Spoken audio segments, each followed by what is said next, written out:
Walerka, co się stało? Czesia odwiozłam do kliniki. On umiera. Mój Czesio umiera. Nie płacz, i tak się tylko męczył. Co ty mówisz? Jesteś bez serca. Nie chcę cię znać. A idiotka skończona.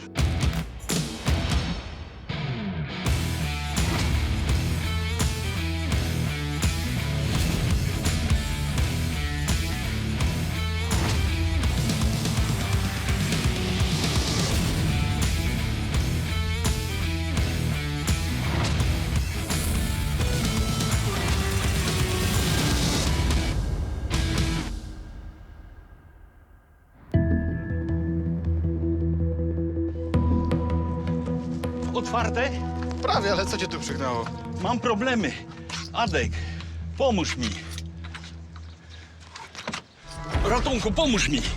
Wyłaź w szarzu. Hej, grzecznie, dobrze? Nie do ciebie mówi, mam te sprawy tu do twojego kolegi. Oni mi chcą obciąć włosy na brodzie. Po co wam jego włosy z brody? Bo jest taka akcja, peruki się z tego robi, na chore dzieci. Po co komu peruka z brody Morisa? Adziu, nie gadaj z nimi, to bandziory. Wyłaź, nic ci nie zrobimy. Akurat, już w to wierzę. Dobra, panowie, żarty się skończyły, wyjazd. Bez niego nigdzie nie idziemy. Nie będę 2 razy powtarzał, nie chcę burt, ale nie będę 2 razy powtarzał, kumasz? Wyjazd. Świeżbiły mnie ręce, żeby im przyłożyć, ale nie chciałem głupich awantur. Łatwo mogliby się zemścić, na przykład wybić szyby. No i po co nam to? No to pan wychodzi w lewo czy w prawo? To zależy. Nie widział pan tam czasem 2 takich byczków? Byczków? Nie, nie ma. A to będę wychodził w takim razie. A, no to do widzenia. Morris, gaz byś sobie kupił. Gaz. Za co? Jak nie mam kasiory. No tak się składa, że akurat mam taki egzemplarz jeden, jak dla ciebie za pół ceny. Przyjacielu, z pustego to nawet Salomon nie naleje. Jak chcesz.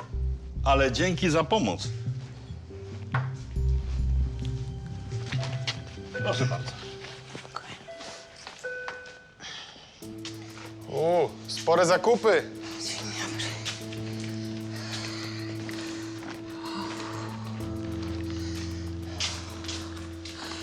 To nie zakupy. To wszystko chcę u was zostawić. Tylko, że to już pod hurt podchodzi. Wiosenne porządki? Życie. Tu chodzi o życie. Nieczęsto się zdarza, żeby ktoś przyniósł rzeczy w hurcie. Tym bardziej byłem zdziwiony. Ta starsza pani przetargała wszystkie rzeczy sama. Szacunek. Sprawdzenie oraz wycena wszystkich przyniesionych przez starszą panią przedmiotów zajęły sporo czasu. No 100 zł mogę pani dać za niego. To za mało. To dobra włoska firma. Może 200? No tyle mógłbym dać za nowy. On jest prawie nowy. Po każdym użyciu go myłam. Robiłam nim najlepsze kawy. No dobra. 120 damy za ten ekspres. Dopisz młody. Ale za słonika pan da 200. No chyba 20. To prosto z Afryki. Oryginalny. Moja przyjaciółka świętej pamięci mi go przywiozła prosto z Afryki. No chyba jest coś wart. Zobacz, jak się teraz pisze z Afryki, młody. Proszę pani, ten słonik może jest afrykański, ale jest robiony w Chinach. Ludzie często przynoszą do nas jakiś chłam i chcą jakieś nierealne pieniądze. No i jeszcze mają do nas pretensje. Za wszystko mogę dać pani 5000. Do równego rachunku. To za mało. Ja potrzebuję jeszcze 10 000. Policzmy to jeszcze raz. No ale to tak nie działa. A na co właściwie pani zbiera? Na operację kręgosłupa. Muszę uratować mojego Czesia. Ja nie mam nikogo poza nim. No ale my nie możemy dać pani tyle, ile pani chce. Czesio nie może chodzić. Bardzo cierpi. Ja nie mam nikogo więcej na świecie. No to nie wiem, może pani znajdzie coś jeszcze w domu. No mam lodówkę, telewizor, radio, ale jak to przewieźć? No dobra, to zrobimy tak, że pojedziemy do pani, do domu, wycenimy te wszystkie rzeczy, ewentualnie je przywieziemy. No ale ja nie obiecuję, że dam pani 10 tysięcy za to wszystko. To było budujące. Adek naprawdę przejął się historią tej kobiety. Naprawdę chciał jej pomóc, zresztą ja też. To nie jest tak, że nic mnie nie rusza. Jeżeli chodzi o ludzkie życie, no to trzeba pomóc. Tym bardziej, że niczym nie ryzykowaliśmy. Może pan wziąć wszystko. Telewizor, lodówkę, co pan chce, byleby tylko starczyło na Czesia. Nie no, wszystkiego wziąć nie mogę. Tak bez lodówki jak pani będzie żyć? Będę jedzenie kupować na bieżąco. Do sklepu mam niedaleko. Ale jak tak codziennie pani będzie chodzić? A dam radę, nogi mam zdrowe. Seriale na nim oglądałam, ale nie muszę. No za telewizor 1000 zł mógłbym pani dać. A stół? Ale jak tak bez stołu? A i tak nie mam gości, a w kuchni mam drugi. Pani Valerio, w pustych ścianach chce pani żyć? A co mi po tym wszystkim, jak nie będzie Czesia? To było naprawdę mocne. Kobieta chciała oddać wszystko. Ja mogłem to wykorzystać, ale co innego zedrzeć skórę z głupich smarkaczy, którzy chcą mieć kasę tylko na imprezę. No a co innego, jeżeli chodzi o czyjeś życie. Adrian przywiózł do Lombardu przedmioty zabrane od pani Walerii. Dopiero tutaj miała nastąpić szczegółowa wycena towaru. Adek, to już się w magazynie nie mieści. Co, ty całe mieszkanie wyczyściłeś? No, prawie. Trzymaj. Dzięki. Dzięki. Na razie, jak coś to dzwoń. Dobra, co my tutaj mamy? 2 krzesełka, 300 zł mogę pani dać. Dajcie 500. Solidna robota. No solidne, ale są już dosyć stare, passé trochę. No to może 400? Wie pani co, ja nie mogę ryzykować. No bo jeżeli pani nie przyjdzie po odbiór, no to będziemy stratni, a może się tak zdarzyć, prawda? No może. Szkoda mi było tej kobiety, no ale co, miałem dokładać do biznesu? Aż taki dobry to ja nie jestem. Nie mogłem przegiąć z tym obrazem. Nawet nie wiem, czy był wart tego tysiaka. Miałem nadzieję, że uda się go sprzedać, jakby coś. No więc tak, za ten zastaw będzie 5 tysięcy, a z tym drugim 10 tysięcy. Ale ja potrzebuję 15 000. No ja rozumiem, ale to jest maksymalna cena, jaką możemy pani zaproponować. To mój biedny Czesio umrze, nie wyleczę go. Umrze w męczarniach. I lodówki pan nie zabrał, a ja potrzebuję tych pieniędzy. Nie mogę go zawieźć, on na mnie liczy. Adek, mogę cię prosić na słowo? Tak. Pani poczeka chwilę. Od razu ci mówię, że za więcej tego nie wycenię. Nic nie wyceniaj. Kupmy to. Młody, pogięło cię? Nie, słuchaj, ten telewizor jest świetny, tak? Meble też są spoko. Spokojnie to sprzedamy. Posłuchaj, ja współczuję tej babulce i tej mojej Czesiowi, ale nie możemy dać więcej. Takie jest życie. Adek, to jest 5 tysięcy. No, ty więcej miesięcznie wydajesz na panny i na auto. Słuchaj, teraz sprzedamy to za mniej, a potem sobie odbijemy. No i kupiliśmy większość tych sprzętów. Uzbierało się 13 tysięcy. To nie było mądre, no ale ja nie jestem bez serca. A ta kobieta nas później po rękach całowała. Adek na koniec wcisnął jeszcze kobiecie do ręki 200 zł ze swoich prywatnych pieniędzy. Już nigdy nie powiem na niego złego słowa. Przepraszam bardzo. Coś zapomniałam? Nie. Tak sobie pomyślałem, żebyśmy zrobili zbiórkę pieniędzy. Ale jak? To coś da? Oczywiście, teraz się tak robi. Trzeba tylko wrzucić informacje w internecie. Ja bym mógł spróbować to podciągnąć pod jakąś fundację, tylko potrzebowałbym trochę danych. Jakąś informację o zabiegu, może historię choroby, jakieś zdjęcie. A mogę panu donieść później? Teraz się spieszę do kliniki. Oczywiście, to zależy tylko od pani. Dziękuję bardzo, do widzenia. Dziękuję. Do widzenia. Musiałem coś zrobić. Zbiórka to zawsze była dobra opcja. Brakowało 1800 zł. To nie tak dużo. Pomyślałem, że skoro już zaczęliśmy, to trzeba było doprowadzić sprawę do końca. Następnego dnia w Lombardzie znów pojawił się Morris. Tym razem przyszedł w interesach. No nie, no panie Morris, to są chyba jakieś jajca. Co to jest? Jak to co? Zastaw pod pożyczkę. Ty chyba sobie żarty robisz. Mam tego więcej. Komu to skubnąłeś? Tym koleżkom, co cię gonili?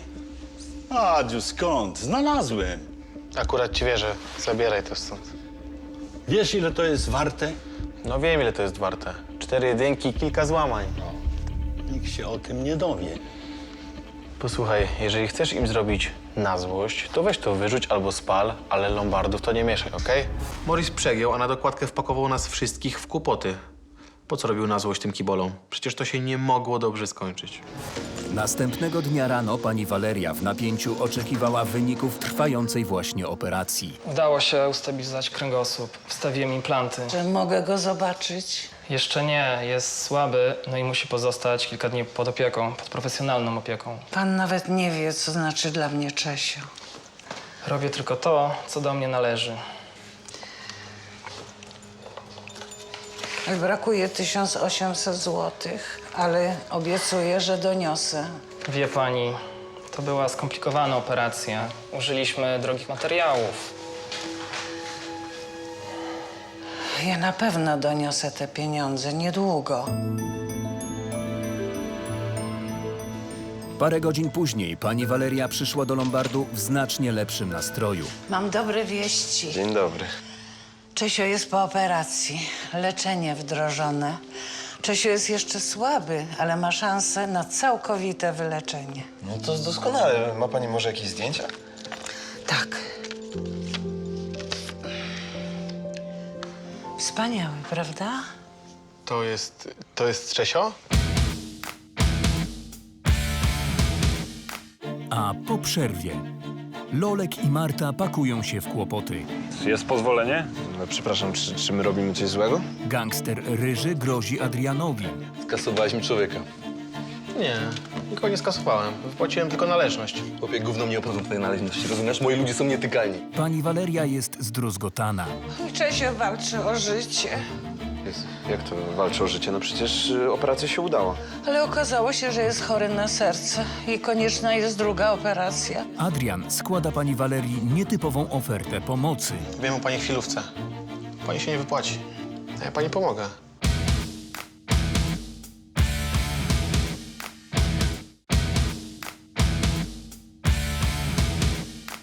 Przed przerwą pani Valeria zastawia swój dobytek w Lombardzie, aby uratować życie ukochanego Czesia. Uzyskana kwota nie wystarcza na pokrycie kosztów operacji. Lolek wychodzi z inicjatywą zorganizowania zbiórki pieniędzy. Stały klient Morris przynosi do Lombardu osobliwy zastaw. Operacja Czesia udaje się, a Karol i Adrian dowiadują się, kim tak naprawdę jest Czesio.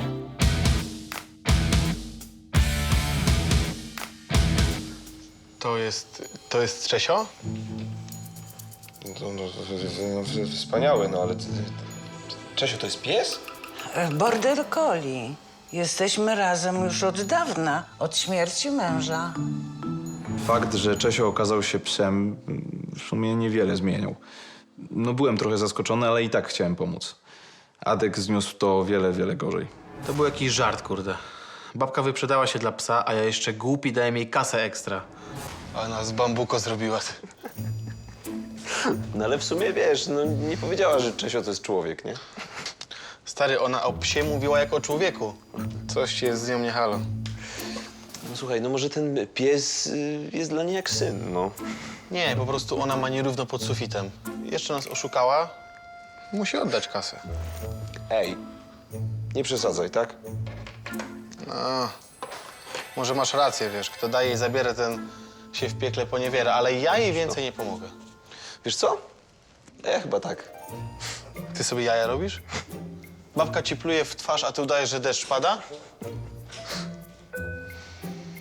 Powinieneś ją olać. A ty jak zwykle pełen empatii. A czy ty możesz się nie wtrącać w nie swoje sprawy? Bez przesady. Cześć. Cześć. To, że Czesio nie był człowiekiem, jeszcze bardziej mnie ruszyło. Kobieta poświęcała wszystko dla swojego zwierzaka. Musiałem jej pomóc. Marta odwiedziła Lombard, bo postanowiła zrobić użytek z kupionych przez Kazimierza i zalegających w magazynie tomików jej autorstwa. No, powiem ci, że to wszystko razem będzie nieźle ważyć. Chcesz to roznosić po bibliotekach? No tak. Wtedy więcej ludzi to przeczyta. Przynajmniej mam taką nadzieję. No, fajny pomysł.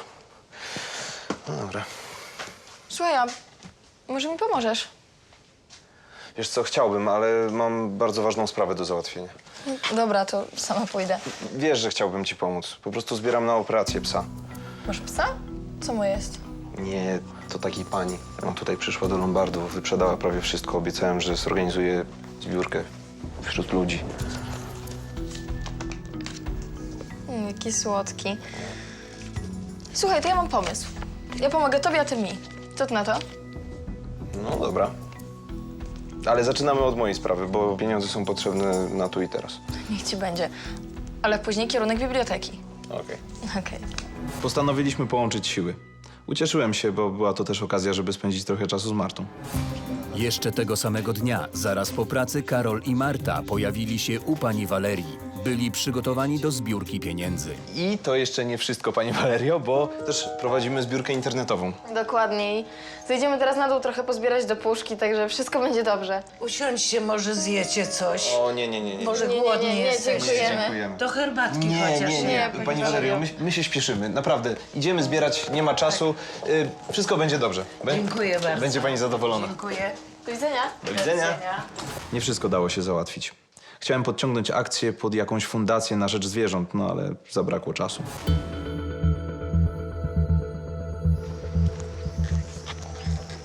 Dzień dobry. Dzień dobry. Może by pani chciała się...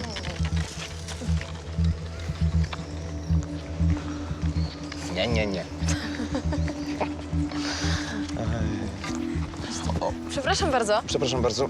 Może chciałaby się pani dorzucić? Zbieramy na operację dla chorego psa. Właścicielka nie ma pieniędzy. Pieniądze chyba na psychiatrę. Ale dlaczego pani tak mówi? Zna pani panią Walerię? Nie dam ani grosza, ona wstydu nie ma, zamieszania, tyle o psa. No ale ten pies jest dla niej całym życiem. No nie, żeby pies był najważniejszy, to nie wariatka i jeszcze ludzi naciąga. No ale nie może pani tak mówić. Ja ledwo sama wiążę koniec z końcem, a ona jeszcze na psa chce. No ludzie, świat zwariował. Dobrze, rozumiemy, nie chce się pani dorzucić. Może ktoś inny się dorzuci. Ale proszę, do bloku to proszę nie iść, bo wam na pewno nikt nic nie da. Masakra. Miałem nadzieję, że pójdzie szybko, a to już pierwsze trudności. Skoro sąsiadki nie chciały pomóc, to co dopiero obcy ludzie. Zacząłem się naprawdę bać o zbiórkę.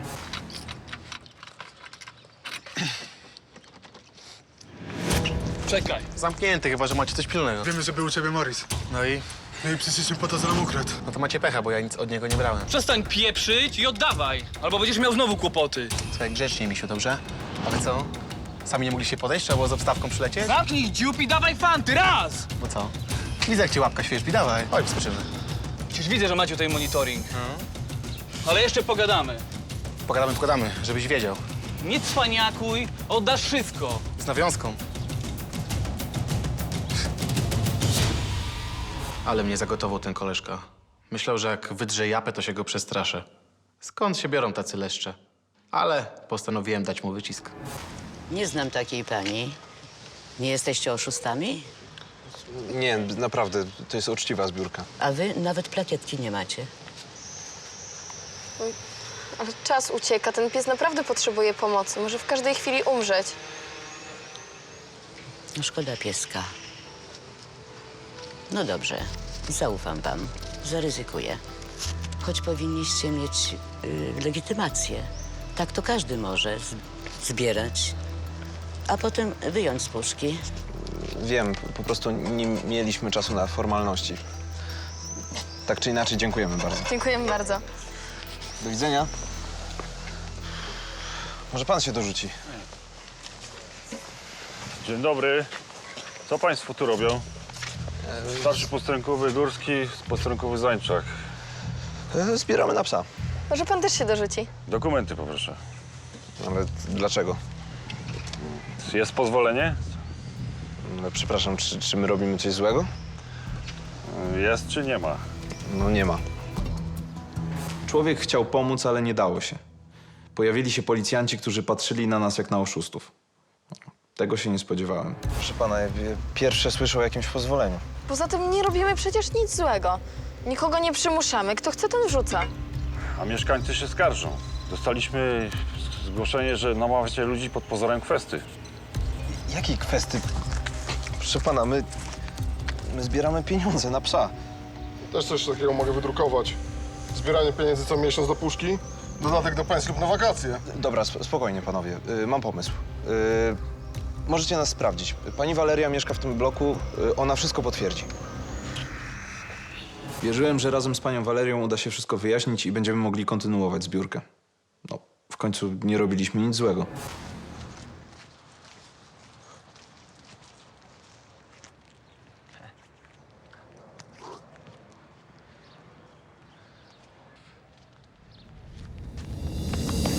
Co jest?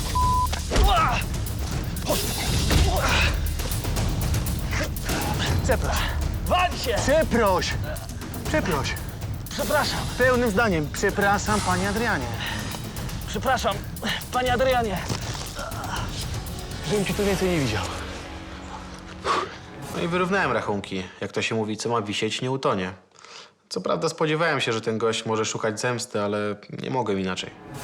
Tłumaczenia pani Walerii na nic się nie zdały i policjanci zamierzali zabrać Karola i Martę na posterunek w celu złożenia wyjaśnień. Ja nie rozumiem, panowie, przecież myśmy wszystko wyjaśnili, no. Prowadziliście publiczną zbiórkę bez zezwolenia, to nielegalne. Mocno nie oberwiecie, bo to niska szkodliwość. Ale jest zgłoszenie, to musi być dalszy ciąg sprawy. Panowie, zostawcie ich. Oni nic złego nie zrobili. Oni chcą mi pomóc. Niech pani da spokój, bo i pani będzie miała kłopoty. Wreszcie ktoś zrobił porządek. Brawo, panowie. Co to panią interesuje, co?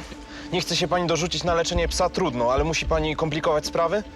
Niech ona się sama leczy na głowę. To była padaka. Sąsiadka pani Walerii nasłała na nas policję. Ja rozumiem, że ktoś nie chce pomagać, ale żeby od razu utrudniać? Ta kobieta skomplikowała nam plan. I to bardzo. Po telefonie od Marty Kazimierz pojechał na posterunek policji odebrać córkę i przywiózł ją do domu. Ale jutro znowu pójdziemy zbierać. Nigdzie nie pójdziesz. Od tego są specjalne organizacje, które przeprowadzają zbiórki, rozumiesz? Ale nie ma na to czasu. Córciu, gdybym ja tam nie pojechał, to mogłoby to się skończyć w sądzie, wiesz o tym? I za co? Za to, że chcieliśmy pomóc tej biednej kobiecie i uratować jej psa? To wyszłaby z tego wielka afera. Ja bym z tym poszła do telewizji i szybciej byśmy zebrali te wszystkie pieniądze. Co cię opętało, Marta? To chyba nie był twój pomysł. Karol cię do tego namówił, tak? To pewnie jego sprawka. Nie, sama chciałam.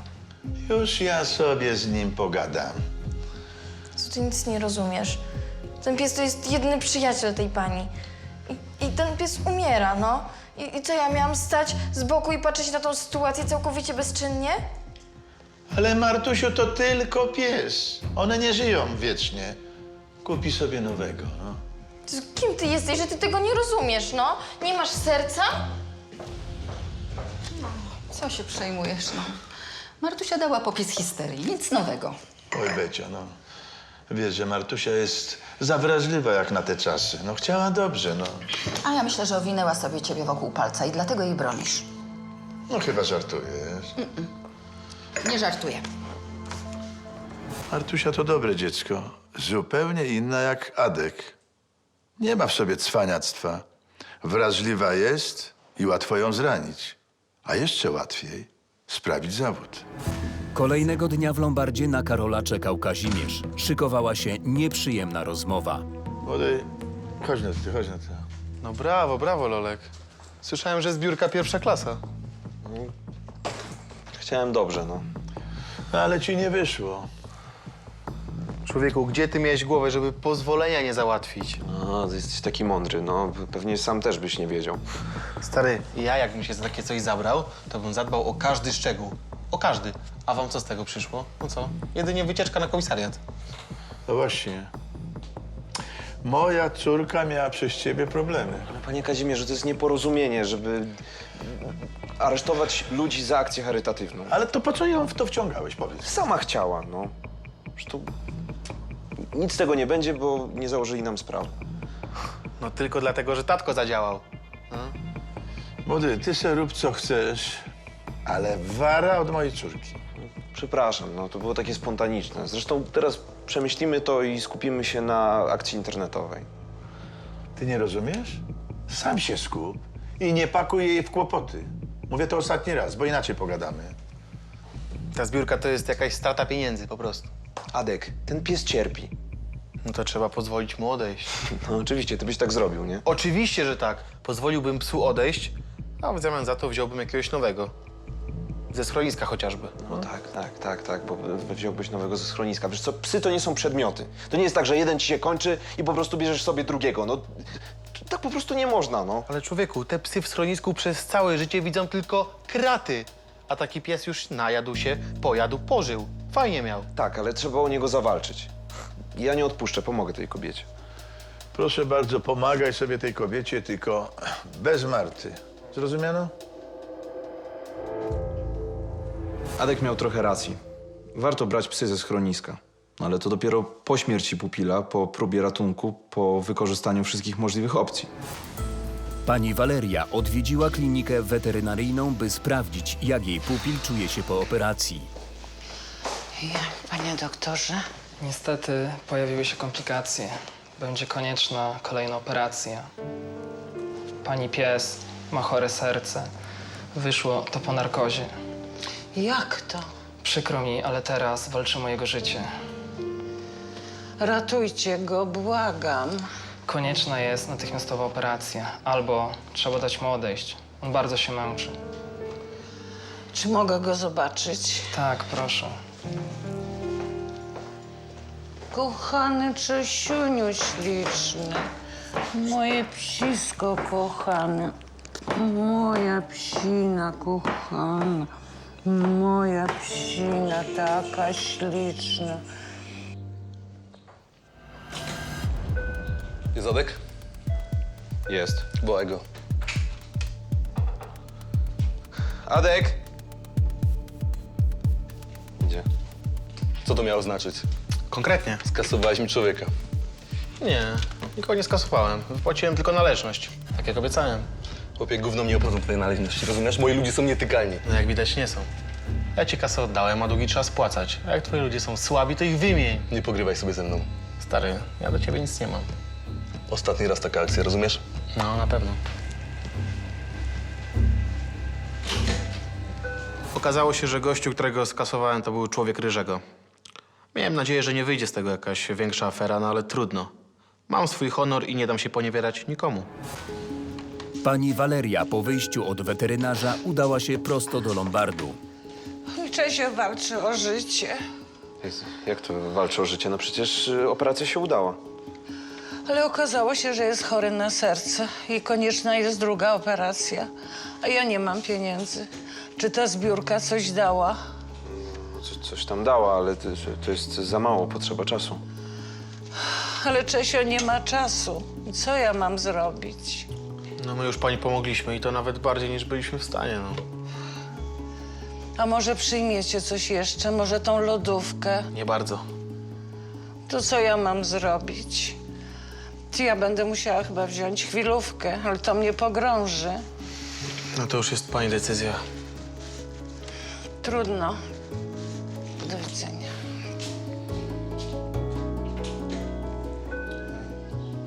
Widzisz, młody, jak to jest? Zrujnują babeczkę, na koniec zarobi tylko weterynarz, a my wyjdziemy na debili. No i pomyślałem, że może Adek ma rację. Może trzeba było odpuścić, pomóc odejść psu. A tak pani Waleria rujnowała się finansowo, a zwierzak nadal cierpiał. Kobieta myślała o chwilówce. No, dużo opcji nie miała. To albo uśmiercenie psiaka. Sytuacja nie do pozazdroszczenia, no ale takie jest życie. Ty jesteś jak Don Quixote, walczysz z wiatrakami, człowieku. Ty jesteś jak Sancho Panza, łatwo się poddajesz. Weź, wydoroślej, chłopie, dobrze? Nic z tego nie będzie. Cześć. To co z tymi moimi książkami? Roznosimy? Nie, no wy jesteście jak z jakiejś innej planety. Zupełnie zapomniałem. Miałem pomóc Marcie. W sumie nie miałem do tego głowy, ale wiedziałem, że to jest dla niej ważne. Poza tym nie chciałem jej mówić o Czesiu. bo obiecałem szefowi, że dam jego córce spokój. Karol myślał o nieszczęściu pani Walerii i jej psa. To zdarzenie wprowadziło go w ponury nastrój. No i co jest? Nic. Pies pani Walerii ma chore serce. No i co teraz? No jak co teraz? No, mamy znowu robić kolejną zbiórkę, tak? Skoro tamta nam nie wyszła? Dobra, sorry. Chodź, idziemy. Dobra, tu jest lista bibliotek plus domek kultury. Ambitnie. Chyba nie zdążymy tego zrobić w jeden dzień, co? Damy radę. Mam plan działania. A, no to okej. Ej, zapomniałeś, co mówił ojciec? Z dala od Marty. No dobra, ale obiecałem jej pomóc. No sama ma to dźwigać? Ty, a może ty chcesz jej pomóc? No, już lecę. Tak myślałem.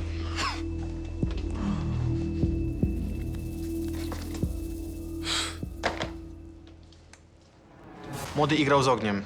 Z ojcem nie było żartów, jeżeli chodziło o Martusię. Ale przynajmniej ta cała makulatura zniknęła z magazynu. Karol nic sobie nie robił z ostrzeżeń Adriana, a i Marta dobrze czuła się w jego towarzystwie. Razem rozwieźli prawie wszystkie tomiki poezji. Co my zrobimy z tymi wszystkimi książkami? Jezu, jaka kwoka. Ja tego nie rozumiem. Przychodzimy do nich, przynosimy im książki za darmo, a oni nadal narzekają, no. No, ale i tak sobie świetnie poradziłeś. Przecież gdybym poszła tam sama, to od razu by mnie wyrzuciła. Udało mi się. W sumie to tak na życie to nie jestem przebojowy, jeżeli chodzi o moje prywatne sprawy. Ale dzisiaj świetnie sobie poradziłeś. Słuchaj, może skoczymy na jakieś piwo, wino? Należy nam się. Piwo, wino. Twój ojciec by mnie zabił. Oj, tam przesadzasz. Przecież nie chciałby zrobić przykrości swojej kochanej córeczce. A, czyli co, mówisz, że jestem kryty, tak? No jasne. Wiesz co, a może pójdziemy do pani Walerii? W sumie to jej nie pomogliśmy. No dobra. Marta coraz bardziej mi się podobała. Naprawdę wspaniała dziewczyna. Miała tylko jedną wadę. Była córką szefa. Wzięłam chwilówkę. Nie było wyjścia. Dużą? 20 000.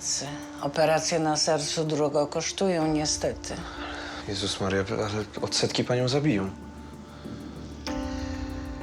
Ale są pieniądze. Można operować. A koszty są takie jak u was w Lombardzie. Proszę pani, u nas w Lombardzie to straciłaby pani najwyżej zastaw. A tak może pani stracić wszystko, nawet mieszkanie. Nie mogłam inaczej. Spojrzałam w oczy Czesia. On na mnie liczy. Musiałam. Warunki chwilówki były koszmarne. Ta umowa była bardzo niekorzystna. Pani Waleria nie powinna tego podpisywać. To było nierealne do spłacenia. Wieczorem Marta postanowiła spędzić trochę czasu z ojcem. Wiedziała, że Kazimierz bardzo to lubi. Zmieniasz samochód? A tak oglądam. Podoba ci się? No, może być. No, a jak minął dzień? A dobrze, wiesz? Roznosiliśmy dzisiaj z Lolkiem te tomiki poezji, które kupiłeś. I byliśmy w bibliotekach i w domach kultury. Nieźle się nachodziliśmy. Z Lolkiem? No tak. O, świetny pomysł, że też ja na to nie wpadłem. No widzisz, a Lolek to wymyślił. Bardzo dobry pomysł. Byleby cię tam nie wciągał w jakieś hecy. No przecież pomóc tej pani była w porządku. No, chcieliście dobrze. Ale nie wyszło. I ten pies teraz i tak umrze. Córciu, nawet na ludziach nie robi się tej, uporczywej terapii. No, tak to się chyba mówi. No a co dopiero na psie? Nie my będziemy o tym decydować. No właśnie, natura sama zdecyduje. A nie mógłby się jeszcze jakoś pomóc? Marta, ja nie jestem fundacja charytatywna. No ale przecież masz pieniądze. A to jest szczytny cel. Córcia, ale nie da się pomóc wszystkim. Mam pieniądze, ale wolę pomagać ludziom. Daję regularnie na dom dziecka, przecież wiesz, prawda? No, tak, ale nie mógłbyś jeszcze ten jeden raz pomóc? Proszę. Marta, nie. To nie ma sensu, zrozum.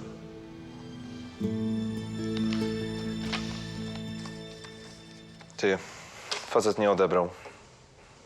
Na ile to wycenić? Nie wiem, no daj z 200, na pewno pójdzie. No dobra. Pomyśleć, że dałem 200 zł na psa, stary.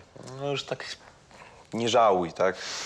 Zrobiłeś dobry uczynek. Nie, zrobiłem bezsensowny uczynek, rozumiesz? Ta sprawa od początku była skazana na porażkę. A ta kobitka już dawno powinna odpuścić. Ty wiesz, że ona wzięła 20 000 chwilówki? Przecież ona tego w życiu nie spłaci. No wiem, no ale co? Babka miała 2 złe wyjścia, wybrała jedno złe, no i śluz. Ja już sam nie wiem. Z drugiej strony to jest piękne, że ona tak walczy o tego psa. No. Piękny przykład szaleństwa.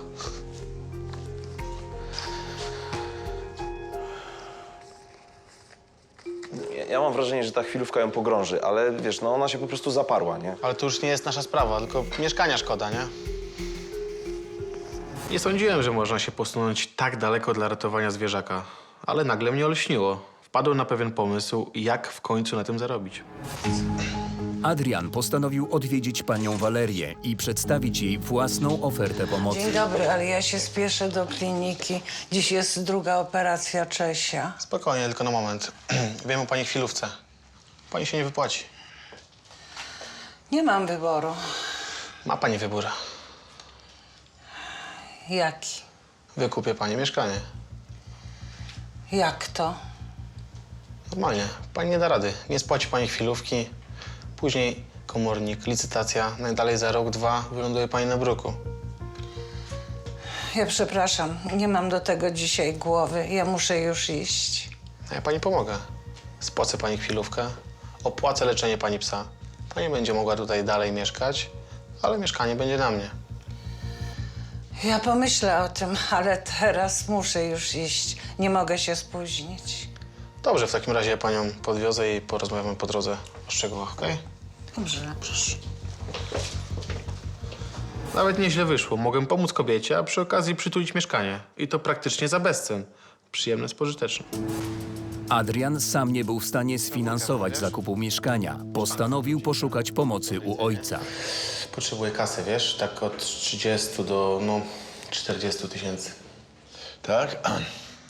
A jaki metraż? Około 50 metrów, także jest okazja, nie? No, a dlaczego tak tanio? Skąd to masz? No bo dogadałem się z tą babeczką od tego psa. Wiesz, która?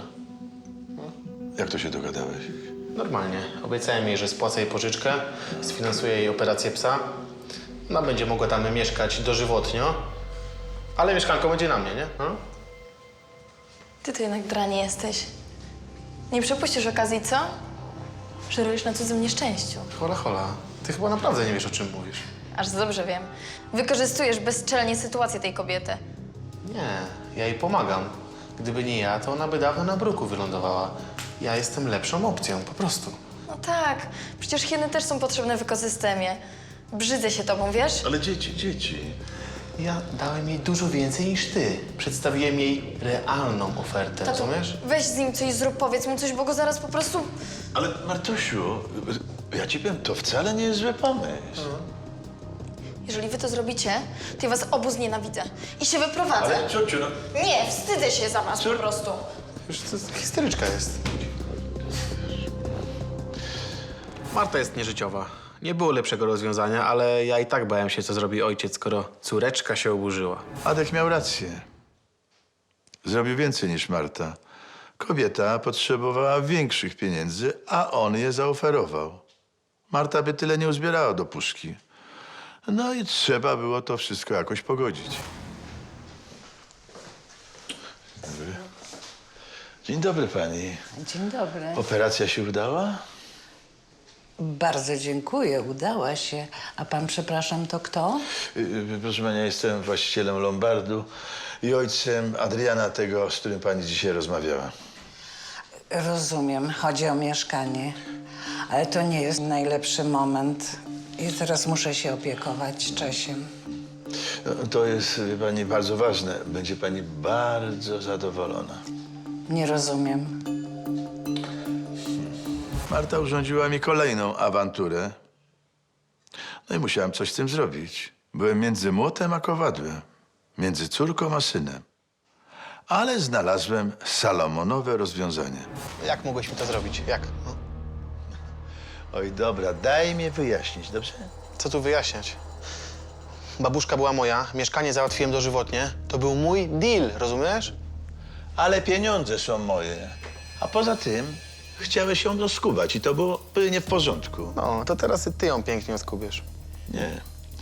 Zaproponowałem lepsze warunki.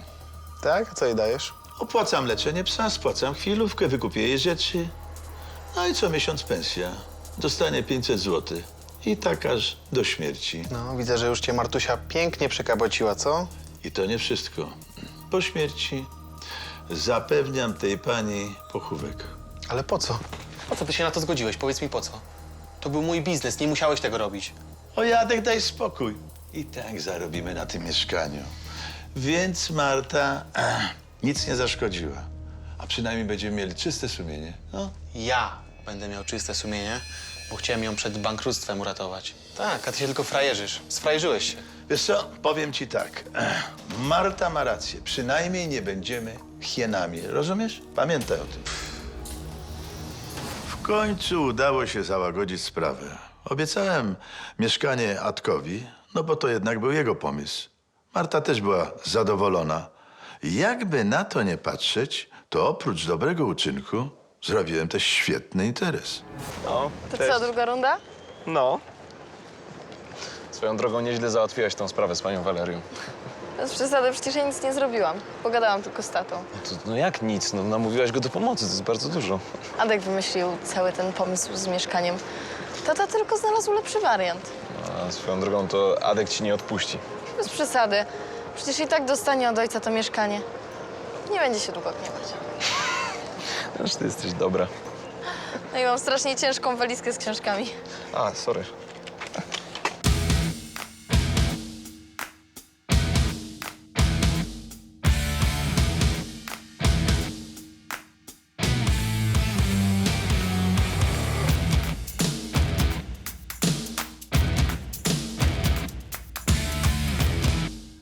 A w następnym odcinku były piłkarz chce zastawić medal za Mistrzostwo Polski. Nie wiem, jak to wycenić. Porysowany jakiś. Pani w ogóle nie wie, kto ja jestem. Pracownicy Lombardu czują zagrożenie ze strony konkurencji. No, Korynt się na nas zasadził. Mają dobre miejsce na Lombard. Oj, tam już nie jeden się otwierał. Mamy swoją renomę, nie zagrozi nam.